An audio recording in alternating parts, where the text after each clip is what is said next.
Hello, hello, bienvenue dans Soyez ta bise. Tu l'attendais, enfin le retour du podcast qui te fait vibrer tes chiffres, qui t'envoûte avec des déductions, qui te guide vers ta réussite financière. Je suis heureuse de t'accueillir. Ici Audrey, aka la diva des chiffres, comptable passionnée qui manie les calculs avec élégance et précision.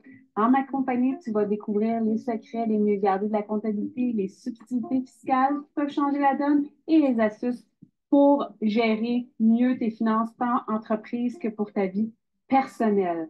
Chaque semaine, on va décortiquer ensemble des sujets essentiels tels que la gestion comptable d'entreprise, les stratégies d'optimisation fiscale, les conseils pour augmenter tes bénéfices et bien plus encore. C'est avec un très grand plaisir que je te souhaite la bienvenue.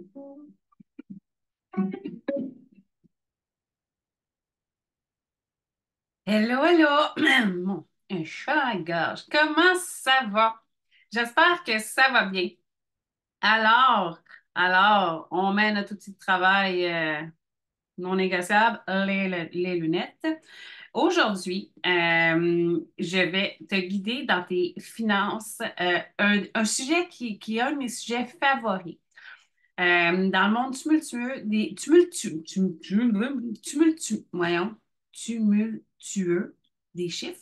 Aujourd'hui, on va accroche-toi bien. Puis accroche ta tuque avec la broche, si je peux me permettre, parce qu'on va parler d'un sujet très délicat, que c'est quoi de jongler avec des œufs, l'amour et les finances. Mais là, on va le regarder aujourd'hui dans cet épisode-là, dans une optique plus les avantages financiers d'être en couple. Puis la semaine prochaine, on va voir les inconvénients. Oui, mes amis, c'est un épisode spécial sur amour et finances de d'Aptabiz. Voyons, calvaire. Donc, ben de la misère à parler. Attachez ta ceinture parce que ça va secouer. Si tu connais mon historique, un peu mon histoire, si tu me suis depuis un bon moment, tu sais que les aléas de l'amour, je n'ai pas été chanceuse en amour. J'ai eu beaucoup de lots de malchance, malgré mon expérience dans ma vie professionnelle. On ne se le cachera pas, me suis fait avoir d'un bout à l'autre. Donc, là, on va parler, le premier avantage. On va parler du budget à deux. Le budget en couple, le tango financier où les personnes ne veulent vraiment mener. Choisir une astuce, tu sais, dans le fond, faut voir, tu sais, c'est important quand on est en couple puis qu'on veut habiter ensemble. Fait que c'est sûr, veut pas, là, on vient comme joindre deux trains de vie qui, règle générale, sont assez différents parce qu'on vit tous de façon différente, mais on vient aussi joindre deux budgets qui sont peut-être pas nécessairement, tu sais, vous gagnez peut-être pas nécessairement le même revenu que votre conjoint. Euh, Puis, tu sais, c'est ça. Fait que là, tu sais, c'est important qu'on parle de budget, puis c'est important d'en parler. Moi, je trouve que, tu sais, faut pas que ce soit un sujet tabou, il faut qu'on en parle avant. Puis, un petit truc que je vais te donner aussi tout de suite, c'est que, exemple, que tu penses t'en aller habiter avec ton conjoint, acheter une maison avec, pas de problème, mais la seule chose que tu dois te poser, c'est admettons que là, on achète ou on loue, peu importe, on a des obligations, des frais fixes, loyer, ces choses-là, assurance. Des fois, ça coûte plus cher, l'assurance. Souvent, ça coûte plus cher quand on déménage et qu'on va, mettons, agrandir notre lieu. Euh, L'électricité aussi, tous ces frais-là. Donc, est-ce que quand mes frais fixes, c'est important de les mettre sur écrit, que ce soit sur un petit Excel ou sur un document papier, peu importe, mais c'est important de les écrire, puis de se poser la question, OK, advenant le cas que mon conjoint, pas qui est malveillant, là, tu sais, on ne parle pas d'un conjoint malveillant, on parle vraiment que de bad luck, puis que là, qui se retrouve ben, soit sans travail ou qui est en maladie ou que c'est une maladie grave, prolongée, est-ce que mon salaire, je suis capable d'assumer tous les frais de notre rythme de vie? Ça, c'est important. Je te dis pas, tu sais, de l'entretenir. Je te parle pas, mais je te parle juste des frais fixes puis d'avoir quand même un certain surplus. Moi, je trouve que ça, c'est un sans farce pour moi. J'aurai à partir demain matin ou de la semaine prochaine avec quelqu'un. C'est sûr et certain que je voudrais m'assurer que j'ai assez de revenus pour tout couvrir. Euh, c'est pas un critère, ça doit pas être un critère, mais c'est important, tu sais, de le prendre en considération parce qu'il va y avoir des actions qui vont mener à justement ben, se protéger. Tu sais, exemple, moi, je travaille, ben, tu sais, j'étais à mon compte, donc j'ai pas d'assurance collective. Si je tombe malade, euh, puis je travaille pas, j'ai pas de revenus. C'est sûr que tu sais, j'ai certains revenus récurrents, revenus passifs, oui, mais peut-être pas assez pour que ça subvienne à tous mes besoins, puis tu sais, comme à tout mon rythme de vie. On s'entend, donc est-ce que le conjoint va être capable d'assumer, tu sais, où est-ce qu'il veut, ou est-ce qu'il ne veut pas aussi assumer, tu sais, advenant le cas qu'il arrive quelque chose. En règle générale, quand tu habites avec quelqu'un, c'est parce que tu l'aimes. Puis que quand tu partages ta vie avec cette personne-là, s'il lui arrive quelque chose, c'est sûr et certain que tu vois les faufounes à Momo, puis on l'entend ronfler. Enfin bref, tu sais, c'est sûr et certain que quand tu partages ta vie avec quelqu'un, tu veux pas que cette personne-là soit mal pris. Donc, c'est sûr et certain que tu sais, tu veux t'en occuper. Mais tu sais, si tu n'as pas, exemple, ton revenu ne te le permet pas, ben, c'est d'aller voir, d'essayer de trouver d'autres outils. Est-ce qu'une assurance invalidité, que ce soit au privé ou, tu sais, qui pourrait aider par rapport à ça, ou est-ce que c'est de bâtir une stratégie financière, de, tu sais, de s'ouvrir peut-être un compte conjoint ensemble, un compte épargne. Tu sais, ça peut être ça, ça peut être, il y a plusieurs, tu sais, c'est vraiment, c'est d'en discuter puis de trouver votre scénario à vous.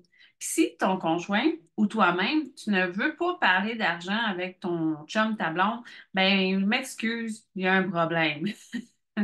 Parce que c'est important, puis n'oublie pas que la cause des divorces, même si tu n'es pas marié, mais la cause des divorces, l'argent en fait partie des causes les plus répandues dues au divorce. Donc, le budget, c'est important de se faire un budget et de voir, tu sais, qui paie quoi, puis comment ça fonctionne. Sache que quand que tu as une hypothèque, il faut juste faire attention. Moi, personnellement, si j'ai une maison, j'ai une hypothèque, quand je vais me l'acheter, si je me rencontre un conjoint qui vient habiter avec moi, ben, c'est ma maison, c'est mon hypothèque, je vais continuer à l'assumer. Mais ça, c'est une question vraiment, tu sais, tous les scénarios sont bons. C'est important, c'est de trouver le bon pour soi. Fait que je vois qu'on établit le budget, qu'on sait qui. Puis, tu sais, il y en a où j'ai déjà vu, tu sais, dans des dossiers d'impôts que je faisais les impôts des deux conjoints, mais il ne fallait pas que l'autre sache le revenu de l'autre. C'est comme, pourquoi? Tu sais, s'ils sont bien comme ça, OK, parfait. Mais personnellement, moi, je serais comme, pourquoi? Tu sais, pourquoi? Moi, je trouve que c'est rassurant, tu sais, d'avoir quelqu'un qui est au courant de toutes mes finances, de savoir, tu sais, s'il m'arrive quelque chose, c'est où aller chercher l'argent qui est placé, où aller chercher, tu sais, ou s'il y a des assurances, puis ça, à qui s'adresser, je trouve que c'est important. Dans mon cas, c'est ma fille qui s'occupe de ça s'il m'arrive quelque chose. Puis c'est aussi important de revoir ça, de les mettre à jour régulièrement. C'est comme souvent, on a des rapports trimestriels, il y en a que c'est semi-annuel, il y en a d'autres c'est annuel. C'est important de les revoir et de les mettre à jour. Fait que quand on a fait le budget de tout ça, bien là, c'est de se poser aussi la question. Tu sais, quand on vit ensemble à deux, règles générales, on va avoir des projets de vie ensemble. Est-ce que c'est d'acheter ou là, tu sais, par exemple, tu sais, vous louez puis vous voulez acheter une maison ou est-ce que c'est acheter un chalet? Tu sais, peu importe c'est quoi le projet. Ensuite de ça, OK, qu'est-ce qu'on fait, mettons, pour atteindre ce projet-là? C'est important aussi de bien communiquer, de bien s'entendre au niveau de l'épargne. Puis ça, c'est vraiment primordial. Vraiment, vraiment, vraiment primordial, tu sais, parce que quand un couple qui fonctionne, c'est un couple qui s'en va. C'est ces deux personnes qui vont dans la même direction. Un couple qui ne fonctionne plus, c'est deux personnes qui vont complètement dans des directions différentes. Fait que c'est vraiment important. Donc, l'épargne en fait partie. Tu sais, c'est pas, ça peut être souvent ce qui va être très populaire, c'est au prorata du salaire. Exemple, un gagne 30 000, l'autre gagne 100 000. On s'entend-tu qu'il y a 70 000 d'écart? Donc, l'épargne, la capacité d'épargne de un n'est pas la même que l'autre. Qu'est-ce qu'on fait? C'est quoi la solution? C'est sûr et certain que quand les revenus ils ont autant un gros écart, le 50-50, il ne s'applique pas. Qu'est-ce qu'on fait aussi quand il y a des enfants? qui sont pas, tu sais, qui sont d'un mariage ou d'une union précédente, qu'est-ce qu'on fait avec ça? Ça aussi, c'est important, tu sais, d'en parler parce qu'on veut pas, les enfants, ça coûte de l'argent. Puis c'est sûr et certain que, tu sais, exemple, moi, je rencontre quelqu'un que les enfants, je lui dirais pas, non, non, tu sais, je veux pas payer, mettons, le paquet de bananes que tu as acheté. J'aime pas les bananes. Moi, je mange pas de bananes. Tu as acheté ça pour tes enfants, tu sais. C'est comme à un moment donné aussi, il faut faire la part des choses, mais c'est important de s'en parler puis d'en être conscient. Donc, c'est la même chose au niveau de l'épargne. Comment l'autre voit l'épargne, c'est important, c'est qu'on s'en aille dans la même direction. Est-ce qu'on a de l'épargne? Bien, c'est sûr que, exemple, Réa, Célie, on ne peut pas avoir ça en commun. Donc, c'est important qu'on continue d'épargner individuellement, mais tu sais, si on a des projets de couple de vie, bien, c'est important aussi qu'on puisse épargner en couple. Comment qu'on fait ça? Comment qu'on voit ça? Parce qu'il y a des façons, avec les institutions financières, on peut le bloquer. Exemple, ça prend les deux signatures, on fait confiance aveugle à l'autre. Tu sais, ça, c'est vraiment un choix qui s'appartient, mais c'est important d'en parler. Puis sache que ce qui est le fun quand tu es à deux, ben, tu sais, si tu es chanceux que vous n'avez pas à déménager, donc ton loyer, ton hypothèque se trouve à être, ben, tu sais, c'est sûr que ça va être, l'autre va payer quand même une partie de sa part, donc c'est sûr, ça va venir t'aider à ce niveau-là. Euh, des fois, au niveau des frais fixes, ben, c'est sûr que quand on ajoute plus de personnes dans une habitation, le compte d'hydro va coûter plus cher. On s'entend, là. Ça, il faut être réaliste, tu sais, que ça soit. Parce que des fois, tu sais, un est plus frileux que l'autre. Les douches, tu sais, juste les douches, le lavage, tu sais, tous ces trucs-là, veux pas, ça a quand même un coût. Donc, c'est sûr que oui, c'est un petit peu plus cher, mais beaucoup moins que si on resterait tout seul. On s'entend. Là, on s'entend, tu sais, ça coûte beaucoup moins cher. Donc, cette partie-là, tu sais, c'est important de voir. C'est un avantage. C'est sûr, c'est un avantage concurrentiel au niveau du budget. Mais l'épargne aussi, c'est un avantage d'épargner à deux. Parce que si on est deux à épargner, exemple, mettons, on met tout dans un compte qu'on fait du 5 je dis des chiffres comme ça, c'est, admettons, tu fais 5 mais qu'au lieu de donner, je ne sais pas moi, 100 par semaine, à deux, vous donnez 200 on s'entend dessus que l'intérêt va être beaucoup plus grand que si c'était juste un 100 Fait que c'est aussi, ça, c'est un avantage qui est quand même très intéressant. Il ne faut pas avoir peur quand on est en couple de parler des discussions délicates. Tu sais, des fois, ça peut arriver, exemple, qu'on a soit un salaire équivalent ou il y en a un qui fait un salaire plus élevé, mais exemple que des enfants d'union précédente, mais c'est important que cette personne-là, tu sais, puisse avoir comme la marge de manœuvre de pouvoir, tu sais, continuer à libérer des liquidités pour ces enfants-là. Tu sais, on traîne tout un passé. On traîne tout un passé. Fait que c'est vraiment important de se laisser de la place dans le couple pour tu sais, pouvoir, tu sais, sans jugement, être capable d'aborder ces sujets-là. Tu sais, on a tous fait un jour des mauvais choix. On n'est pas obligé comme de se taper dessus puis de, tu sais, c'est vraiment, c'est l'objectif, tu sais, ben pour moi, l'objectif d'une vie à deux, ben c'est que notre quotidien va être allégé puis va être, tu sais, moi, je vais bien tout seul, fait que je ne viendrai pas aller mal à deux. Tu sais, je veux continuer d'aller bien à deux. Puis, tu sais, des fois, seul, on va plus vite, mais à deux, on va plus loin. Il y a une expression qui le dit. Euh, Fait que tu sais, c'est vraiment important d'être capable de pouvoir aborder certains sujets délicats. Ça arrive des fois que des dettes peuvent être un sujet délicat. Puis justement, des enfants du jour précédent peut aussi être un sujet délicat, autant financier que moralement, hein, on s'entend. Euh, Tu sais, regarde, je t'ai écrit une petite anecdote qui est complètement tirée et fictive, tu sais. Exemple, un ex qui est à l'époque un conjoint veut économiser sur l'électricité en utilisant des bougies, tu sais, des chandelles. Résultat, tu économises sur l'électricité, mais pas sur la facture de chandelles, tu sais. Fait que c'est important d'être cohérent puis de se respecter parce qu'on a tout moi, je pense qu'on a toute une part d'incohérence dans nos façons de vivre, dans le sens, c'est que on veut économiser sur quelque chose, mais sur quelque chose d'autre, on les aime pas, tu sais.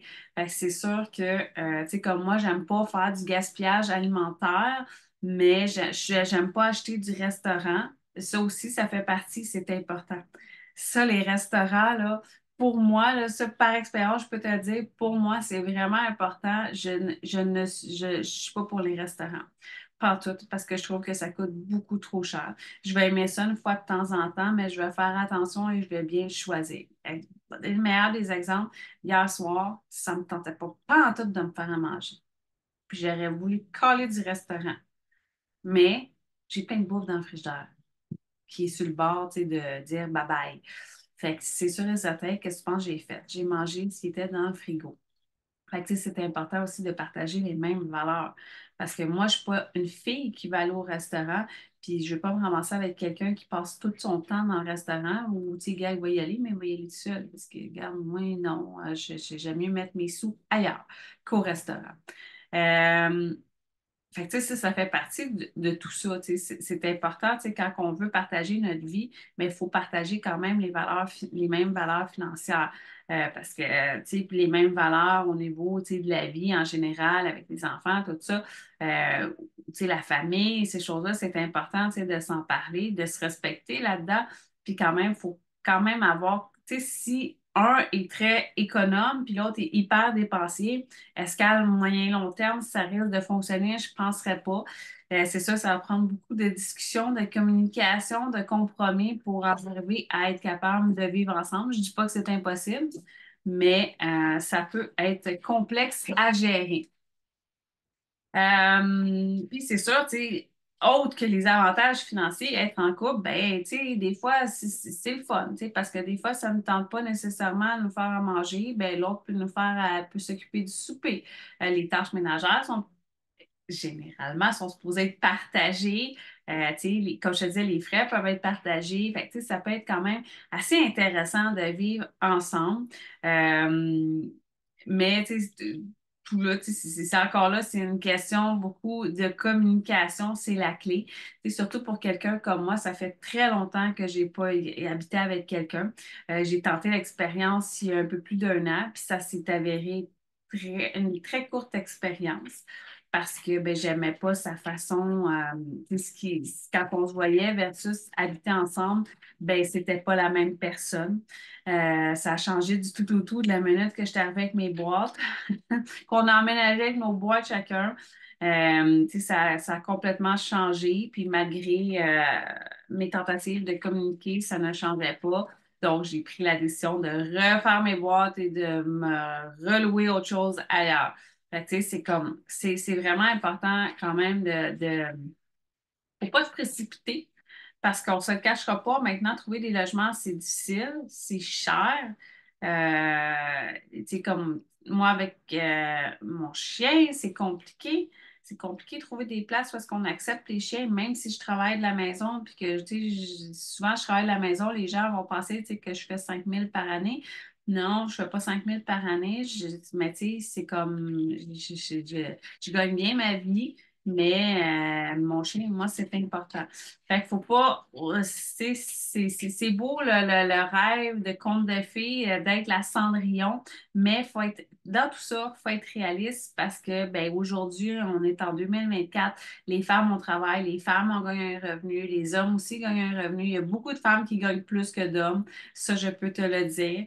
Il y a beaucoup, de plus en plus de femmes qui vont gagner plus que leur conjoint. Fait que c'est important de s'en parler. La clé, c'est la communication. Puis, ben, tant qu'on communique puis qu'on se comprend, moi, je pense qu'il y a de l'espoir pour que ça fonctionne.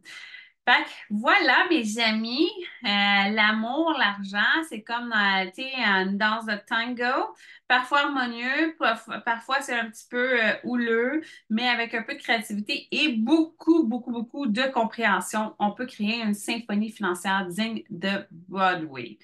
Dites-moi dans les commentaires quelle est votre astuce financière la plus folle pour pimenter votre relation, comment vous vivez, comment vous gérez l'argent dans votre relation. Les meilleurs seront éventuellement, on pourrait peut-être en parler dans un autre épisode de podcast. Puis, ben, la semaine prochaine, on va discuter des inconvénients de rester avec son conjoint. Voyons, je suis tout mêlée dans ma souris. J'y arrive, j'y arrive.